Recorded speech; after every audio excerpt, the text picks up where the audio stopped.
Om Namo Bhagavate Vasudevaya. Om Ajnanatimrandasya Gyanjanashalakya Chakshurunmilitam Yena Tasmai Shri Gurave Namaः. Namo Vishnupadaya Krishna Prestaya Bhutale Srimate Jayapataka Swaminathin Namne Nama Acharya Padaya Nathai Kripa Pradayani Gaur Katha Dham Dhai Nagar Gram Tarani Namo Vishnupadaya Krishna Prestaya Bhutale Srimate Bhaktivedanta Swaminathin Namne Namaste Saraswati Devi Gaurvani Pracharni Nirvisesh Sunivadi Pasat Vishtarni Jai Sri Krishna Chaitanya Prabhu Nityananda Shri Advaita Gadadhar Shivasadi Gaur Bhakta Vrinda Hare Krishna Krishna Krishna Hare Hare Hare Ram Ram Ram Hare Hare. Srimad Bhagavad Gita 7.11 Balam Balavatham Chaham Kamaraga Vivarjitam Dharma Viruddho Bhuteshu Kamosmi Bharatarshaba. I am the strength of the strong, devoid of passion and desire. I am sex life, which is not contrary to religious principles, O Lord of the Bharatas. So we may think there are certain things that Krishna may not be in that, but anything used properly is Krishna only. If you misuse it, then you can't say that is also Krishna. He's saying everything. See, I'm the strength. The strong man's strength should be applied to protect the weak, not for personal aggression. Similarly, sex life, according to religious principles, dharma, should be for the propagation of children, not otherwise. The responsibility of parents is then to make their offspring Krishna conscious. So that comes through, a little advancement in Krishna consciousness. Then one can be even use this thing, sex life to get very good children. Then that is Krishna saying, I'm that.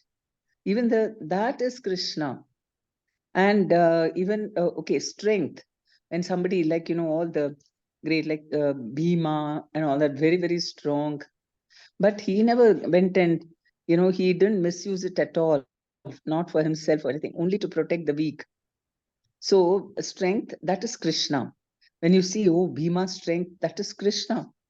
Where is it coming from? We might wonder, all these talents and everything where that people have, how from where are they getting it? Krishna is saying, I am that. It's all coming from me only. So we can see that. Instead of thinking, getting bewildered, how I should, in previous times, if people wanted something, they wanted strength or they wanted to be intelligent, get some kind of power, then they always prayed to Krishna for that. But now we want shortcuts, right? We want to take some injections. Even the Olympics and all, you want to win. Then what do they do? They take drugs and get doped so that you can perform much better than. So we want all these kind of shortcuts because we don't believe in God. But when we understand that everything is coming from God only, then we will naturally ask him only, why should we go here and there? He's saying, I am only this, because we don't have faith. That's the reason. We don't have faith that strength is also coming from Krishna, intelligence also coming from Krishna. We don't believe. Instead, we like to go to the doctor or somebody who can give us we believe more in medicine, which can do something, some booster dose of this or that, something. For brain also, they have some maybe medicines like that. Of course, in Ayurveda also, there are herbs also, which to boost the in memory power and all that. There is some leaves, Brahmi leaves. They're very good for, it is also there. Krishna has also given it. But basically with all that, also we need to pray to Krishna, then automatically you become very brilliant. One example is, see, Brahmanas, because they have been worshipping the Lord, more devoted and all that, they perform very well, right? In academics now, most of the Brahmanas are good, doing only material education. Hardly anybody is going to spiritual education. But because of that culture of, it's been there, the family, so it becomes, they perform very well. Of course, for material education, nowadays anybody can do it. You don't have to be a Brahmana, but Brahmana gets it very easily, especially mathematics and all that. So You can see the connection that intelligence is coming from Krishna. So, though, I mean, even it doesn't be only Brahmanas are intelligent, others also, especially in material education, because we have different types of education. Brahmanas normally are inclined towards spiritual only. So then those who have a Vaishya mentality, they do very well. They're far better ahead in finance and economics. So it's not true in material education so much. But still, we can know that they've got intelligence, and that is coming from spiritual intelligence, which is again coming from Krishna. Krishna is the source of material intelligence also. And that's what he's clearly saying. I'm the intelligence of the intelligent. I am the strength of the strong. But you can't see some, Dawood Ibrahim, then he's got, a lot of, he, maybe not physical prowess, but anyway, he had a big gang and he's a big gunda. That is also Krishna. No, that is not Krishna, because he misused it for his own, whatever, sense gratification. That is not Krishna. That is a polluted misuse. Krishna only gave him that ability, strength, everything is coming from Paramatma only. But that doesn't represent Krishna. We don't feel nice to see Dawood Ibrahim and think, oh, that is Krishna. It doesn't remind us of Krishna. But if you want to see Krishna, then you should see how it represents Krishna if it is used for good purposes. So that's what strong man's strength should be applied to protect the weak, and that is Krishna. Similarly, sex life according to religious principles should be for the propagation of children, not otherwise. The responsibility. If you read Srimad Bhagavatam, 4th canto, about Devahuti and Kardama Muni, then you will understand this principle. You can see how they lived their lives, they had children, and then everything they did. And their marital life was so nice that even Devatas used to come and see. And it's mentioned, all these details of their is mentioned in the Srimad Bhagavatam. Why will Srimad Bhagavatam mention all that if it is, if it is mundane, or, I mean, it is material, but done in a proper way, the way Krishna wants. And so that is why it's mentioned in the Srimad Bhagavatam. Ye chaiva satvika bhava rajasas tamasascha ye matta eveti than vidhi natva aham teshum te mai.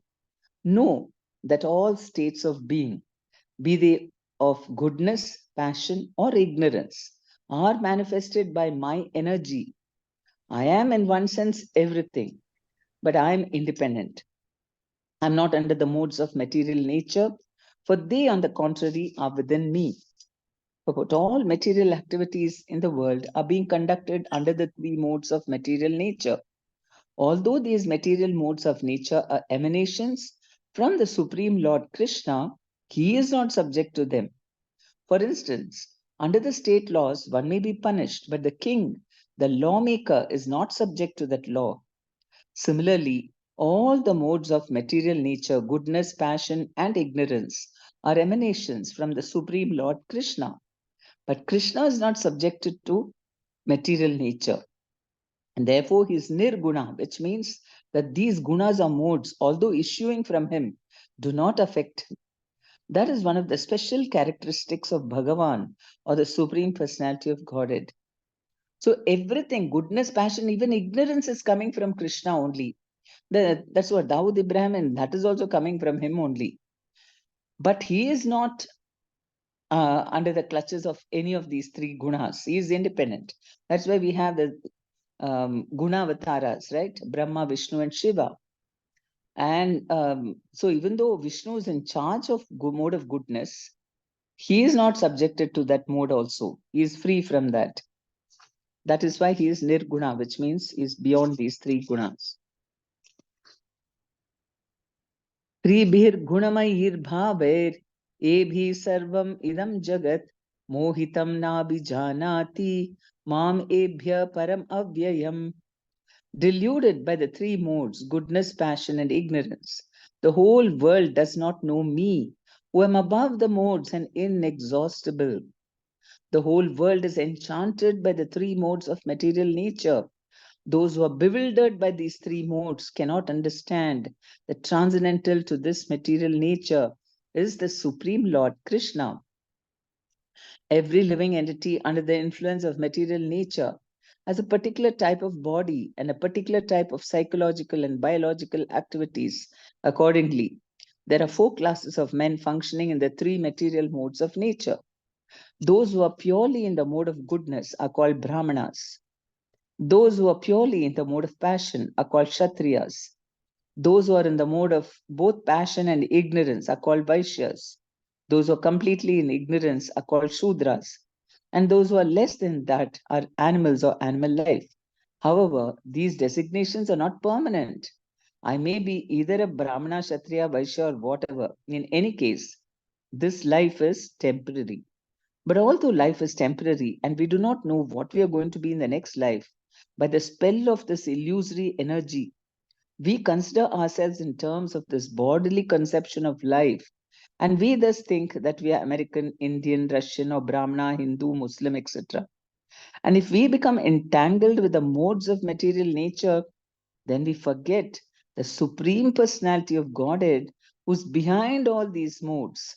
So Lord Krishna says that living entities deluded by these three modes of nature do not understand that behind the material background is the Supreme Personality of Godhead. What a beautiful knowledge this is. People get so much entangled into, finding out the differences. Okay, is a Brahmana, is a Kshatriya, a mode of goodness, passion. That is all required. Krishna only set up the Varnashrama system so that people understanding which mode they belong to work on themselves. Okay, now I like business. My mind is more attached to that. No problem. We do that job nicely, following the rules. Whatever a Vaishya is supposed to do, a Vaishya is also supposed to take Brahmana thread and all that. Sorry, not Brahmin thread. That is twice born. But he's got another set of rules. If he follows that, I mean, giving donation, charity, cow protection, farming, all these, agriculture is involved in that. Maybe not all, modern times, it's a little different. Not everyone may be involved, but it's good if they also take care of all this. There are many businessmen who take care of cows and so on. They give in charity. He does that. At the same time, he cultivates knowledge about the Supreme Personality of Godhead. Then it's very good, because then he will make progress. He will keep on elevating his consciousness to, more higher levels of from passion, because Vaishya is supposed to be a mode of passion and ignorance. From there, he'll move to only passion and then to goodness. And he can transcend it. Everybody can transcend. And so Krishna is saying, if you understand me, then only you can transcend, right? I am beyond these. You don't know me because you're thinking only the modes of material nature is everything. We see people, we see all the material nature, and we think this is all there is. There is nothing absolute, right? Most people are not even aware or don't have faith that there is something called absolute good. There is something called perfection. They don't think everything is relative. That's what they think. And these people say something, another set of people say something, it's all relative. But we have to see beyond this, transcendental, that is the Shastras spoken by Krishna. And if we become aware of that, and also we come to know about Krishna, that he doesn't belong to any of these three modes. So that's what we have to do that. And Krishna is saying, nobody knows me. I am above the modes and inexhaustible. But instead, we just identify with our own body and mind, and we are very happy and we think, I'm only perfect. Everybody thinks like that. You think anybody is thinking there is something lacking in me or I'm wrong? No, because deluded by the modes, everyone will justify whatever they are thinking is correct, perfect. They don't want to listen to anyone. And then they fortify, with the same community. Normally, same community, everybody will be thinking similarly. and they will glorify each other. You're good, I am good, and they'll continue like that. But so the bodily identification is very, very strong, mental identification. They can never be objective.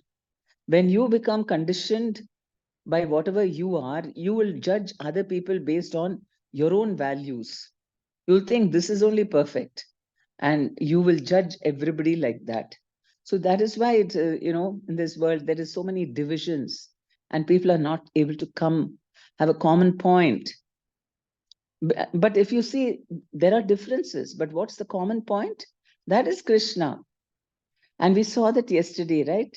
All different types of people from different castes and communities and classes, they all came together for Ram. That is the common point. So that's what Krishna is saying. I am above all this. So think about me, and then everybody can unite on that platform. There are many different kinds of living entities, human beings, demigods, animals, etc. And each and every one of them is under the influence of material nature. And all of them have forgotten the transcendent personality of Godhead. Those who are in the modes of passion and ignorance, and even those who are in the modes of goodness, cannot go beyond the impersonal Brahman conception of the absolute truth. They are bewildered before the Supreme Lord in his personal feature, which possesses all beauty, opulence, knowledge, strength, fame, and renunciation. When even those who are in goodness cannot understand, what hope is there for those in passion and ignorance? Krishna consciousness is transcendental to all these three modes of material nature, and those who are truly established in Krishna consciousness are actually liberated. So mode of goodness also has got its limitation, because in mode of goodness, you can understand I'm not the body, I'm the soul. But that is also leading only to impersonal liberation, where you think that I don't have a form and I go and merge into the Brahma Jyoti. This is only up to the point of mode of goodness you can understand. To understand Krishna, you have to transcend. And that is when you don't depend on your own mind for understanding all this, but you surrender. It's very easy. You surrender, you ask the person who knows everything. Krishna says, come to me, I will tell you. And simply by surrendering to him and taking his words from the Shastras and from realized souls, you can understand Krishna. It is not at all difficult. But we don't want to surrender. That is the problem. In the modes of ignorance, passion, goodness, they're very, very conditioned by those modes. And they want to keep thinking only, they want to refer to the mind only. So those in the Tamoguna will refer to their mind, and what will they say? They like violence. Maybe they are attached to violent methods, or they like, they're quite dull, and they like intoxication. So when they refer to that, they think only that kind of worship is very good, right? That's why you have people worshipping, the Tamoguna worship you have. We won't even be able, we can't even imagine what kind of, they worship Kali and all that, and they like to cut goats and violent. They think that is worship. Now, if you go and tell them stop all this and then just sit and chant Hare Krishna, will they even accept? They won't. They can't understand. What are you saying? We have to give sacrifice to Kali, and they like her form only. They like only that kind of worship. So because we are attached to the particular mode, that's why Krishna has also given different types of worship. So that gradually, by following the rules of that particular thing, they will elevate their consciousness, then go to the next step, then go to the next step. It's meant to be progressive. So that is why to understand Krishna, finally only will come to understand Krishna. That's why nobody understands Krishna, because he is transcendental. And to achieve him, we have to do transcendental things, like hear his holy name, read the scriptures, listen to the scriptures, do devotional service. All this is on the transcendental platform.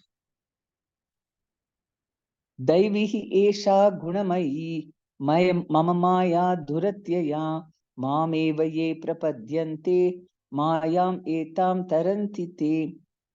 This verse is very important to even for our practical understanding. This divine energy of mind, consisting of the three modes of material nature, is difficult to overcome. But those who have surrendered unto me can easily cross beyond it. The Supreme Personality of Godhead has innumerable energies, and all these energies are divine. Although the living entities are part of his energies and are therefore divine, due to contact with material energy, their original superior power is covered. So we saw how we are also spiritual energy of Krishna as living souls, but we are controlled by the inferior energy, material energy, and so our consciousness is covered. Being thus covered by material energy, one cannot possibly overcome its influence. As previously stated, both the material and spiritual natures, being emanations from the Supreme Personality of Godhead, are eternal. The living entities belong to the eternal superior nature of the Lord. But due to contamination by the inferior nature, matter, their illusion is also eternal. The conditioned soul is therefore called Nitya Baddha, or eternally conditioned. No one can trace out the history of his becoming conditioned at a certain date in material history. Consequently, his release from the clutches of material nature is very difficult, even though that material nature is an inferior energy, because material energy is ultimately conducted by the supreme will, which the living entity cannot overcome. So even though material energy is inferior to spiritual energy, and we are supposed to be spiritual energy, but because material energy is controlled by Krishna, and she is, she is a goddess, the and she is controlled by Krishna, divine energy of mind. So she is divine, first of all. I mean, she is not under the three modes, and she belongs to Krishna, who is the actual controller. That is why we cannot overcome material energy by our own selves, because we are small, we're tiny, and we are controlled by her. Inferior material nature is defined herein as divine nature due to its divine connection and movement by the divine will. Being conducted by the divine will, material nature, although inferior, acts so wonderfully in the construction and destruction of the cosmic manifestation. The Vedas confirms this as follows. Mayam tu prakritim vidyan, mayinam tu maheshwaram. Although Maya illusion is false or temporary, the background of Maya is the supreme magician, the personality of Godhead, who is Maheshwara, the supreme controller. So Krishna is also called Maheshwara. Shiva is Maheshwara. And Krishna is the original controller of Maya.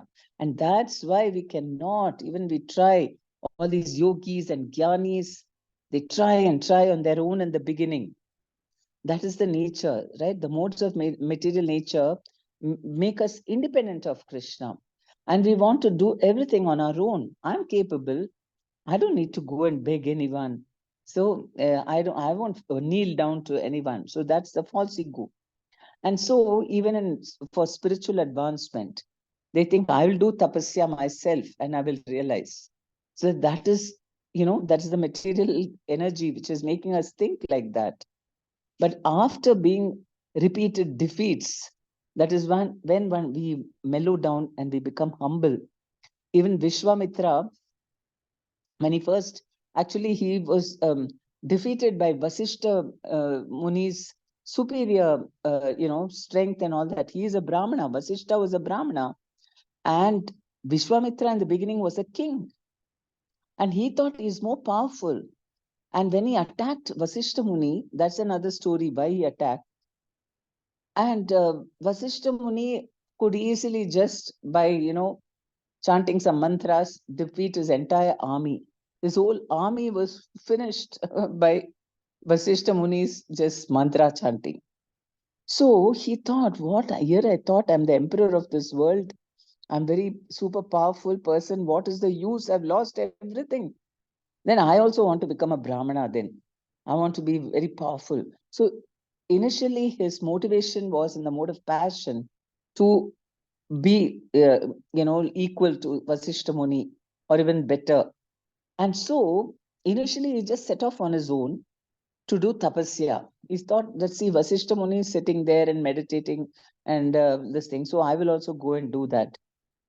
But because, it was very difficult to overcome material energy like that. So then what happened? Because he was doing severe tapasya and Indradev and all got very jittery. Maybe he also wants Indralok and he's doing tapasya for that. So they purposely sent all these apsaras and what's her name? Menaka came. And because he is not protected, he had so much false ego. So he easily succumbed to that. Then he realized his mistake. Again, he went back to doing his tapasya. This time, it was not gross sense gratification. He overcame his lust. Now, second thing is his false ego. So then what happened? Trishanku came. And he came and told Vishwamitra that, I want to go to the heavenly planets in the same body.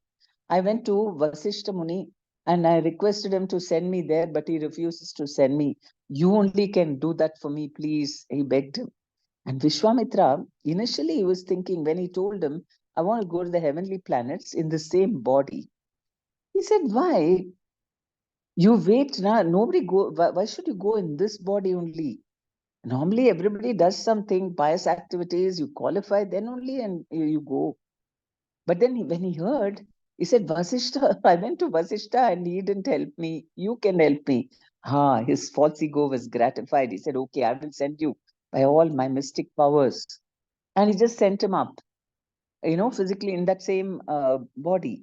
But when he landed up in heavenly planets in the Swargaloka, Indra didn't want him. He's not qualified to come there. So he pushed him back. So then Trishanku started falling from Swargaloka, and Vishwamitra saw from here that what is happening. He pushed him from here so that he'll go back to Swargaloka. Indraloka from Indra is pushing him down, and from here Vishwamitra is pushing him up. So Trishanku was in mid-air, just floating there, neither going down nor up. That was the situation. Then Vishwamitra, what he did, he created another Swargaloka just for Trishanku to stay there. Then, of course, Brahma came and said, don't do all this, don't do separately something in nature. That's not good. So then he withdrew. But by then, he realized he has exhausted all his spiritual progress, whatever he made, finished, gone, because he indulged his false ego. Then now he became a little wiser. He became humble, and then he went to Vasishta Muni and he asked him, please tell me how to make spiritual progress. Then he gave him advice, then how to become a Brahma Rishi like him, one who has self-realized, Brahma Rishi.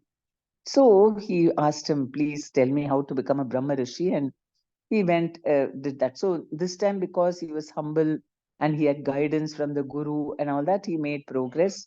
He became a Brahma Rishi, self-realized. He went and asked Vasishta. He wanted Vasishta, still he had that.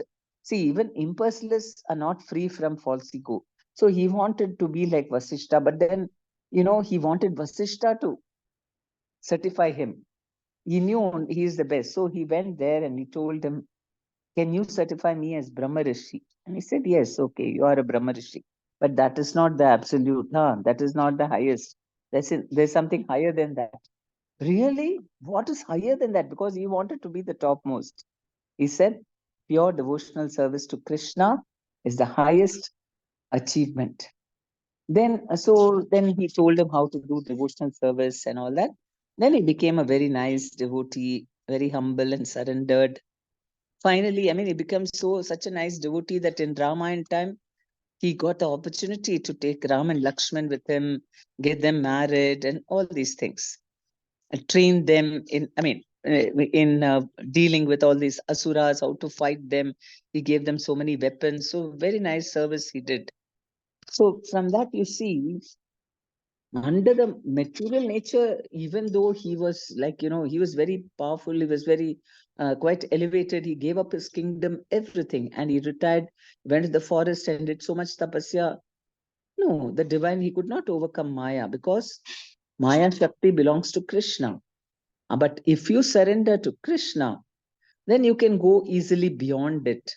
He surrendered to Krishna through the Guru, through Vasishta, and then he became a devotee. Another meaning of guna is rope. It is to be understood that the conditioned soul is tightly tied by the ropes of illusion. A man bound by the hands and feet cannot free himself. He must be helped by a person who is unbound. Because the bound cannot help the bound, the rescuer must be liberated. Therefore, only Lord Krishna or his bona fide representative, the spiritual master, can release the conditioned soul. Without such superior help, one cannot be freed from the bondage of material nature. Devotional service of Krishna consciousness can help one gain such release. Krishna, being the Lord of the illusory energy, can order this insurmountable energy to release the conditioned soul. He orders this release out of his causeless mercy on the surrendered soul, and out of his paternal affection for the living entity who is originally a beloved son of the Lord. Therefore, surrender unto the lotus feet of the Lord is the only means to get free from the clutches of the stringent material nature. So ultimately, we have to depend on Krishna. It doesn't depend upon our great knowledge, intelligence. I'm very, very, very elevated, and I've got a lot of knowledge. I'm very talented. All these things don't hold good. Ultimately, whatever you may do, Krishna has to sanction, then only Maya will leave us. So that is why Prabhupada said, when you're chanting, cry to Krishna. Shortcut method. Krishna, only you can release. Please, please, please tell Maya to, I want to be free from Maya. And we don't talk so much. We hold on to Krishna's lotus feet. I know, because Maya is chasing us. Mind, she releases through the mind. When you are chanting, you might have seen a cartoon where the devotee, is running towards Krishna. Hare Krishna is running. And behind is Maya chasing him. So that is how it is, right? Maya is trying to keep us under her. She does this because Krishna has ordered her to do that. And the shortcut is to simply go to Krishna, surrender, because that's what he wants. He wants us to go back to him. So those who are deluded by the material energy are three modes. They don't surrender to Krishna. Very difficult. But Krishna says, if you surrender to me quickly, I can release you. So now we've got this knowledge. We must do that. That is why chanting Hare Krishna and crying to the Lord, please, please, you help me. That's the way. Then Krishna will bit by bit remove us from this. The words Mam Eva are also significant. Mam means unto Krishna, Vishnu only, and not Brahma or Shiva. Although Brahma and Shiva are greatly elevated and almost on the level of Vishnu, it is not possible for such incarnations of Rajoguna and Tamoguna to release the conditioned soul from the clutches of Maya. In other words, both Brahma and Shiva are also under the influence of Maya. Only Vishnu is the master of Maya. Therefore, he alone can give release to the conditioned soul. The Vedas, Shvetasvatara Upanishad 3.8, confirm this in the phrase Tameva Viditva, or freedom is possible only by understanding Krishna. Even Lord Shiva affirms that liberation can be achieved only by the mercy of Vishnu. Lord Shiva says, Mukti Pradata Sarvesham Vishnu Evana Samshaya. There is no doubt that Vishnu is the deliverer of liberation for everyone. So that's why Vishnu keeps coming to elevate us to the spiritual world. Shiva helps us in also, he also has taken the avatar to keep raising them till they are ready to surrender to Vishnu. So everybody's got their position, but ultimately the goal is Krishna, And only finally, only he can give us liberation from the clutches of Maya. Because Maya gets finer and finer. Those who are elevated in worshipping devatas and all that, they may have overcome many aspects of Maya, maybe more self-controlled and all that. But still, somewhere they might have some, attachment, weakness, false ego will be there, by which they cannot fully understand Krishna or the truth. So finally, when we understand, oh, I've been just thinking I'm this, I'm that, I'm very proud, I'm so and so, I'm very qualified, all these nonsense. We drop and we drop and we drop. No, I'm none of those. I only Krishna. You can only deliver me. Why I'm struggling on my own? That is intelligence. Bahunam janmanam ante jnanavan ma prapadyate vasudevam sarvamiti sa mahatma sudurlabha. So after many, many lives, the wise person understands that Krishna only is everything and he surrenders to him. Such a Mahatma is very rare. So Mahatma is one who understands that Krishna is everything and takes shelter of him. So, yeah, okay. I'll stop now. Any questions or comments?